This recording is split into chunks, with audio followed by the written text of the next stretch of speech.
Boa tarde a todos, pessoal. Eu sou Ian, gerente de RI da Tegma. A gente vai começar agora a nossa conferência de resultados do segundo trimestre de 2025. Esta conferência está sendo gravada e o replay poderá ser acessado no site de Relações com Investidores da companhia. Informamos a todos os participantes que estarão apenas ouvindo a conferência durante a apresentação e em seguida iniciaremos a sessão de perguntas e respostas quando mais instruções serão fornecidas. Para os ouvintes da conferência em inglês, disponibilizamos eh, no chat o link da apresentação em versão em inglês para o acompanhamento. Haja vista que projetaremos somente a versão em português. Gostaria agora de passar a palavra para Nivaldo, CEO da Tegma, que dará início à apresentação. Por favor, Nivaldo, pode prosseguir. Boa tarde a todos, sou Nivaldo Tuba, CEO da Tegma, e em nome de toda a empresa agradeço mais uma vez a participação em nossa teleconferência de resultados. Tenho aqui comigo Ramon Pérez, nosso diretor financeiro e de RI, e Ian Nunes, nosso gerente executivo de RI. Muito bom. Como de costume, iniciamos nossa apresentação pelo slide 2, onde as senhoras e os senhores poderão encontrar nosso disclaimer a respeito das nossas declarações prospectivas. Passando agora para o slide 3, mostramos os destaques do trimestre. Primeiro, gostaríamos de destacar a distribuição de dividendos e juros sobre capital próprio aprovado em reunião de conselho de administração ontem. Foi deliberado o pagamento referente ao primeiro semestre de 2025, que será de 89 milhões, a ser pago no próximo dia 19 de agosto e que corresponde a 80% do lucro líquido do período, ou aproximadamente 8,3% de dividend yield nos últimos 12 meses. Indo agora para o nosso segundo destaque, mostramos a divulgação do nosso relatório integrado pelo terceiro ano consecutivo, demonstrando o compromisso da Tegma com a transparência das práticas ASG. No terceiro destaque, tratamos da aquisição da Buscarme, conforme foi publicado em comunicado ao mercado de 25 de junho. Esta empresa é uma plataforma de logística especializada na remoção, transporte, guarda e armazenagem de veículos seminovos. A transação foi realizada por meio de nossa controlada Fastline, que está adquirindo 70% da Buscarme, pelo valor de 15,1 milhões. Nós esperamos colher sinergias comerciais importantes entre as duas empresas nesse setor de logística voltada a veículos seminovos. Destaco que essa transação ainda está pendente do seu fechamento, cujo prazo máximo contratual é no final de outubro deste ano. Por fim, destacamos o alfandegamento de um terreno de 200 mil metros quadrados da GDL, o que corresponde a um aumento de cerca de 20% no tamanho da sua área alfandegada. Essa ampliação representa um grande passo estratégico para fortalecer a infraestrutura logística do Espírito Santo, particularmente para a importação de veículos e a movimentação de cargas pesadas, atendendo a uma tendência de crescimento da importação de maquinário pesado e de veículos eletrificados. Passando agora para o slide 4, vamos falar sobre os principais dados do mercado de veículos novos no Brasil. Conforme podemos observar no gráfico de cima, as vendas domésticas do segundo trimestre de 2025 foram 3% superiores na comparação anual. Esse desempenho é consequência da continuação de condições que corroboram para a compra de veículos num país, como a baixa taxa de desemprego, o aumento real de renda, novos lançamentos e campanhas promocionais. Entretanto, nota-se uma desaceleração em relação ao crescimento do primeiro trimestre, basicamente devido ao aumento das taxas de juros. Abaixo à esquerda, mostramos que a produção cresceu 8% no segundo trimestre de 2025. Este aumento decorreu do desempenho das vendas domésticas, mas, sobretudo, das exportações do Brasil, que cresceram 78%, consequência, por sua vez, da maior demanda da Argentina. Indo agora para o slide 5, apresentamos os principais indicadores operacionais da divisão de logística automotiva.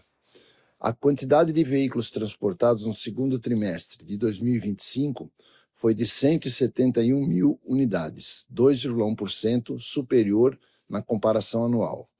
Esse aumento é um reflexo do crescimento das vendas para exportação, conforme expliquei no slide anterior. Nosso market share se retraiu 2,2 pontos percentuais na comparação anual, atingindo 22,6% no segundo trimestre de 2025. Essa queda no market share na comparação anual se deu em função do desempenho inferior à média do mercado de montadoras, onde a Tegma tem importante exposição. Por último, a distância média das viagens no segundo trimestre de 2025 foi 0,6% inferior na comparação anual, em função do aumento das quantidades das viagens de exportação, que tem distância média inferior à das viagens domésticas. Após esses destaques iniciais, passo a palavra ao nosso diretor financeiro, Ramon Pérez, que irá falar dos nossos resultados, fluxo de caixa e demais indicadores. Boa tarde a todos. Passando para o slide 6, vamos falar sobre os resultados da divisão de logística automotiva. Podemos ver no gráfico acima que houve um crescimento de 16% na receita líquida da divisão no segundo trimestre de 2025, o que ocorreu em função do desempenho operacional já explicado, do reajuste de tarifas, assim como pelo aumento das receitas com armazenamento e transferências de veículos entre pátios e fábricas, assim como também pelo desempenho positivo da Fastline, nossa unidade de logística de veículos seminovos. Abaixo, vemos que o EBITDA no segundo trimestre foi de aproximadamente 86 milhões de reais, correspondendo a 17,4% de margem, patamar similar ao do segundo trimestre de 24. A estabilidade da margem EBITDA reflete principalmente a estabilidade dos indicadores operacionais citados anteriormente, como quantidade de veículos transportados e a distância média. No slide 7, mostramos os resultados da divisão de logística integrada. Podemos observar que a receita líquida da divisão, no segundo trimestre, reduziu 2% na comparação anual. Conforme explicado em nosso release de resultados, não foi renovado o contrato de transporte inbound de barrilha e sulfato para um dos principais clientes do segmento, impactando assim na receita do trimestre. Essa redução se deu apesar de novos contratos que agregaram 4,3 milhões de receitas neste período. O EBITDA do segundo trimestre foi de 8,4 milhões de reais, resultando em uma margem EBITDA de 18,7%, contra 23,1% na comparação anual, como indicado no gráfico abaixo. O resultado é explicado pela queda na margem bruta, com a menor diluição de custos fixos, pelo aumento nas despesas corporativas e por um crédito que reduziu as despesas no segundo trimestre de 24. No slide 8, mostramos os destaques financeiros da GDL. Podemos ver no gráfico acima que a receita líquida do segundo trimestre de 25 cresceu 11% na comparação anual, atingindo 79 milhões de reais. Tal crescimento é fruto do aumento da demanda por serviços de armazenagem alfandegada e de centros de distribuição para os segmentos de peças automotivas e maquinário pesado. Nos gráficos abaixo, mostramos à esquerda a estabilidade do lucro líquido da joint venture, que foi de 19 milhões de reais no trimestre, com uma queda nas margens em comparação ao segundo trimestre de 24. Apesar da expansão da receita, essa queda é decorrência do reajuste do aluguel das principais áreas utilizadas pela GDL em setembro de 24, conforme explicamos no call de resultados anterior. Seguindo para o slide 9, apresentamos os resultados consolidados. A receita líquida do segundo trimestre de 2025 foi 541 milhões de reais, representando um crescimento de 14% na comparação anual. Esse avanço na receita está em linha com o apresentado na divisão de logística automotiva. Abaixo, vemos que no segundo trimestre, a margem EBITDA se retraiu de 18% para 17,5% na comparação anual, devido à queda das margens bruta e EBITDA da logística integrada e o aumento de 28% das despesas corporativas, influenciadas por gastos com M&A, aumento de amortização do sistema ERP e adequação de quadro da área administrativa. Por fim, o lucro líquido do segundo trimestre de 25 foi de 67 milhões, 6% superior na comparação anual, uma redução de 1 ponto percentual da margem líquida para 12,4%. Esta perda pode ser explicada pela queda das margens operacionais, pela pequena redução da equivalência patrimonial, pela redução do resultado financeiro positivo e por um ligeiro aumento da alíquota de imposto de renda no período. Passando agora para o slide 10, apresentamos no gráfico à esquerda o ciclo de caixa ao final do segundo trimestre, que foi de 38 dias, inferior ao patamar do último trimestre e dentro da normalidade dos últimos 12 meses. O CAPEX no segundo trimestre de 25 foi de 11 milhões de reais, ou 2,1% da receita líquida. Dentre os investimentos de maior relevância, destacamos benfeitorias em pátios, no montante de 3,5 milhões de reais, e a aquisição de carretas cegonha para a nossa frota própria, por 2,5 milhões de reais. Por fim, à direita, mostramos o fluxo de caixa livre da companhia, que no segundo trimestre foi positivo em 41 milhões. Essa geração de caixa decorre do resultado operacional positivo, aliado ao controle de capital de giro e do CAPEX dentro da sua normalidade. No slide 11, apresentamos detalhes da nossa estrutura de capital. No gráfico à esquerda, podemos ver o caixa atual de 347 milhões de reais, que é significativamente superior às amortizações da dívida bruta dos anos seguintes. Não houve mudanças relevantes em relação ao último trimestre em relação ao endividamento. Na tabela abaixo, vemos que nossa posição de caixa líquido em junho de 25 foi de 236 milhões de reais. Por fim, acima e à direita, apresentamos o histórico do nosso custo de dívida, que atualmente permanece em patamares de CDI mais 1,6%. Abaixo, informações sobre nosso rating, que foi reafirmado pela Fitch em abril de 25 como A local, com perspectiva estável. Passando para o slide 12, mostramos os indicadores de rentabilidade da companhia. O retorno sobre o capital investido do segundo trimestre de 25, em cinza, foi de 39,7%, praticamente estável versus o primeiro trimestre de 25. Em função do crescimento dos resultados, na mesma proporção da dos investimentos.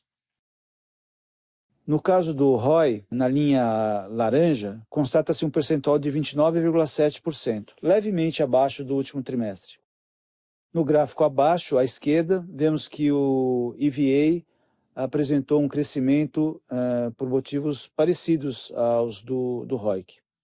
À direita, mostramos o histórico de dividendos e juros sobre capital próprio, pagos pela companhia. Esse gráfico já contempla os proventos mencionados no início do call, aprovados ontem e referentes ao pagamento de 89 milhões de reais, distribuídos entre JCP e dividendos, referente à antecipação dos resultados do primeiro semestre de 2025, com data prevista para 19 de agosto. O dividend yield das distribuições dos últimos 12 meses correspondeu a 8,3%. No último slide, conforme mostrado no gráfico acima, vemos o desempenho da nossa ação, a linha laranja, em comparação com o índice Ibovespa, em preto, e do índice Small Caps, em vermelho, tomando-se como base o fechamento do ano passado. As ações da Tegma apresentaram um desempenho superior ao do Ibovespa e parecido ao desempenho do índice de Small Caps. Finalmente, no gráfico abaixo, apresentamos um histórico dos múltiplos pelos quais as ações da Tegma vêm sendo negociadas. Apesar dos indicadores e resultados robustos, verifica-se que estes seguem apresentando múltiplos inferiores à sua média histórica. Com isso, agradeço mais uma vez a participação e interesse de todos pela companhia e volto a palavra para o nosso CEO, para o Nivaldo. Obrigado, Ramon. No slide 14, pessoal, eu gostaria de convidá-los a assistir à iniciativa Histórias de Nossa Gente. Esta foi uma iniciativa que considero fundamental para sedimentar o papel que as pessoas têm no crescimento e na maturidade que a Tegma conquistou ao longo dos últimos 56 anos. Os vídeos apresentam trajetórias inspiradoras de colaboradores que trabalham há décadas na Tegma. Para assistir ao conteúdo completo, basta escanear o QR Code e acessar nosso canal no YouTube. Bem, com isso, agradeço a todos pela atenção e abro a sessão de perguntas e respostas. Obrigado, Nivaldo. Iniciaremos agora a sessão de perguntas e respostas para os investidores e analistas. Caso deseje fazer alguma pergunta, por favor, pressione o botão levantar a mão. Se sua pergunta for respondida, você pode sair da fila clicando sobre abaixar a mão. Caso deseje fazer alguma pergunta por escrito, por favor, digite sua pergunta no campo Q&A da parte inferior da tela.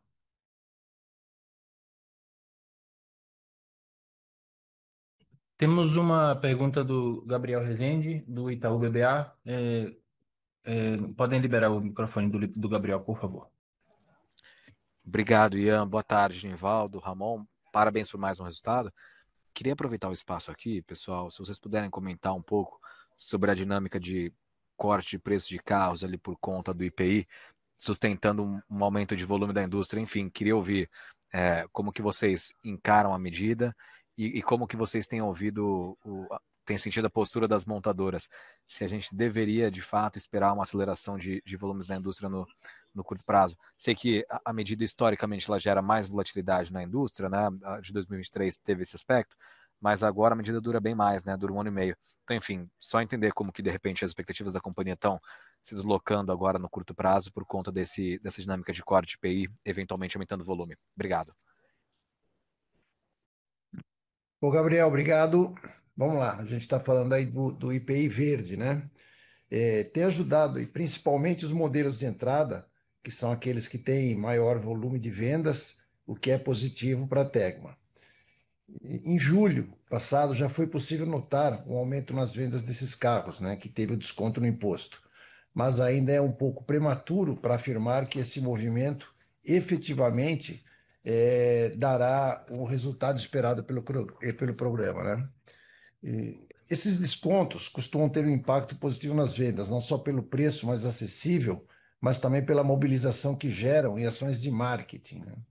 Num cenário em que o financiamento ficou mais caro, a redução de impostos pode ser um fator muito importante para manter o carro zero dentro do orçamento de quem está pensando em comprar. Ou seja, isso vai ajudar a sustentar o bom ritmo, né, que vimos ao longo do primeiro semestre. Então, o nosso entendimento é que a medida, sem dúvida alguma, é positiva e poderá trazer resultados na venda.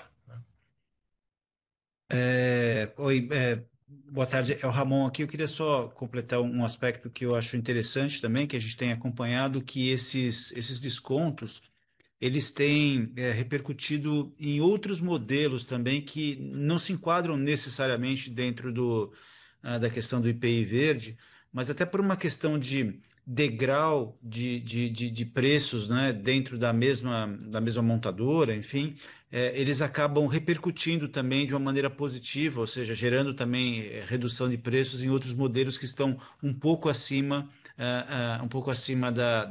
do portfólio de produtos. Então, assim, é só completar que isso também tem outros aspectos positivos que repercutem em outros modelos também. Isso é importante e traz um certo otimismo também para o mercado. Ótimo, tá claro. Obrigado, Nivaldo. Obrigado, Ramon. Nada. Enquanto isso, a gente vai coletando mais algumas perguntas aqui, seja pelo chat. Só um instante.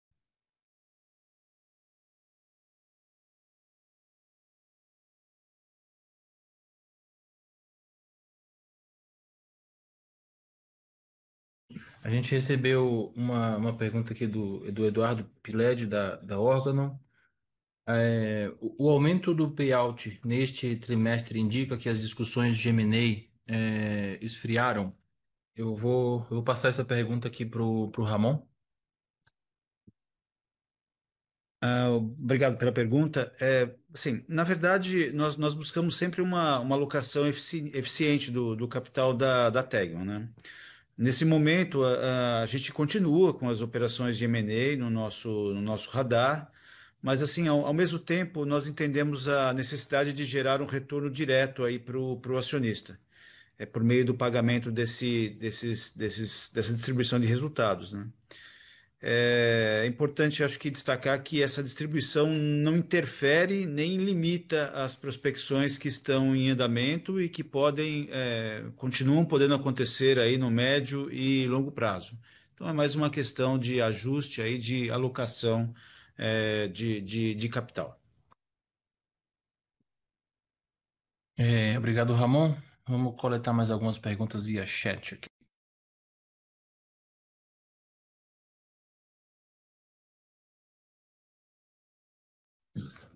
A gente vai responder mais uma pergunta aqui do Christian, da Levante. Olá, pessoal, parabéns pelos resultados. Poderiam explorar como a companhia está observando a efetividade do marco das garantias? Adicionalmente, há expectativas de recuperação de market share? Vou responder a primeira parte aqui e deixo a segunda parte para o Ramon, para o Nivaldo. O marco das garantias, Christian, a gente tem sim observado que os contratos novos de financiamento que estão saindo após a sua aprovação e após a sua regulamentação pelo CNJ, elas estão vindo, né? Então, os contratos novos eles já estão contemplando as cláusulas e as condições de retomada desse veículo em caso de inadimplência. Então, isso é algo bom para as financeiras no sentido de melhorar as condições de retomada desse veículo, desse veículo inadimplente e, consequentemente, no longo prazo, isso poder ter um fator de redução dos custos de inadimplência para as financeiras, né? Então, isso a gente já consegue perceber. No entanto, essas cláusulas elas não se aplicam ao saldo já existente, a grande parte do saldo de contratos existentes no mercado ainda. Então, é algo ainda marginal, que ainda depende da regulamentação por alguns DETRANs em todo o país, mas é algo que tem o potencial de, no longo prazo, melhorar sim as condições de financiamento. Sobre expectativas de recuperação de market share, vou passar para o Nivaldo. Bom, sem dúvida alguma, isso pode trazer algum benefício, né? O que que nós podemos dizer a respeito dessa questão do market share, né? Que os nossos principais clientes mantêm boas perspectivas no curto e médio prazo. O programa IPI Verde, o Marco das Garantias, tem impulsionado o mercado, além de alguns lançamentos relevantes, né, como o Terra da Volkswagen, a renovação do Onix e do Tracker, e os novos modelos da Chevrolet, além, obviamente, do Yaris Cross da Toyota, com lançamento nos próximos dias, né? Dessa forma, existe um horizonte positivo, e sem dúvida, dentro desse horizonte positivo, o marco das garantias é uma das variáveis favoráveis. Obrigado, Nivaldo. Vou seguir aqui com as perguntas via chat. Tem uma do Pedro Carvalho, da Trigono Capital. Boa tarde, parabéns pelos resultados. Com essa perda de contrato da logística integrada, quais são as perspectivas da divisão? Eu vou passar essa resposta para o Nivaldo. Oi, Pedro, muito obrigado. Vamos lá. Apesar dessa perda, nós estamos muito atentos às oportunidades que se abrem com a disponibilidade de novos clientes e novos produtos. Conforme foi falado no nosso release de resultados, nós já contabilizamos mais de 4 milhões em receitas provenientes de novos contratos, o que reflete efetivamente o foco da equipe comercial em prospectar e impulsionar o faturamento dessa divisão, priorizando novos contratos, né, e que seguramente tem uma rentabilidade alinhada aos critérios da companhia e superiores à rentabilidade que seria apurada junto daquele cliente que nós perdemos, vamos chamar assim, né? Além disso, nós seguimos atentos a outras oportunidades de crescimento inorgânico do setor, por meio de potenciais operações de M&A, como o Ramon frisou, e através de novas operações nos clientes já existentes. Obrigado, Nivaldo. Seguindo aqui, a gente recebeu uma pergunta do Miguel Machado, da Lifetime Asset. Podemos esperar o payout nos patamares de 80% nos próximos trimestres ou foi algo pontual? Vou passar a resposta para o Ramon. Miguel, obrigado pela tua pergunta. Primeiro, assim, nós não fazemos nenhum guidance ou nenhuma declaração de que a gente vai manter esse ou aquele nível de dividendos, tá? Mas eu queria lembrar que não é algo pontual, tá? No primeiro semestre de 2024, nós fizemos uma antecipação de 80%. O payout do ano de 2023, do ano todo, foi de 82%. Então, a Tegma tem um histórico de pagamento de dividendos elevado, né? Você sabe que a gente tem uma política indicativa de distribuir no mínimo 50%, mas historicamente, aí, nos últimos 3 anos, a gente tem distribuído entre 60% e 80%, tá? Então, obviamente, não encontrando uma melhor alocação para os recursos, a gente vai fazer a distribuição e a Tegma tem, sim, historicamente, uma política agressiva de distribuição de resultados e a gente se compromete com a manutenção, dessa política agressiva, mas não um nível específico. Isso vai depender da nossa alocação de capital e de cada momento da companhia, tá bom? Obrigado, Ramon. A gente recebeu mesmo uma última pergunta aqui do Pedro, que a gente entende que já foi respondida pelo Nivaldo em uma pergunta anterior. Então eu deixo aqui a última oportunidade para quem, caso tenha alguma outra pergunta, antes de eu passar a palavra para o Nivaldo para fazer os encerramentos da teleconferência. A gente não teve nenhuma pergunta a mais. Nivaldo, por favor. Vamos lá. Pessoal, nós consideramos bons os resultados apresentados nesse final de semestre, esse primeiro semestre de 25, aliados a uma distribuição de dividendos da ordem de 80%, que é superior à nossa média histórica, né? Tenho a certeza que estaremos trabalhando com bastante afinco, visando realizar um segundo semestre tão bom ou melhor que o primeiro, e culminando aí com um 25, mais um ano vencedor da Tegma. Tá bom, gente? Muito obrigado aí pela audiência e tenhamos todos aí um final de tarde ótimo.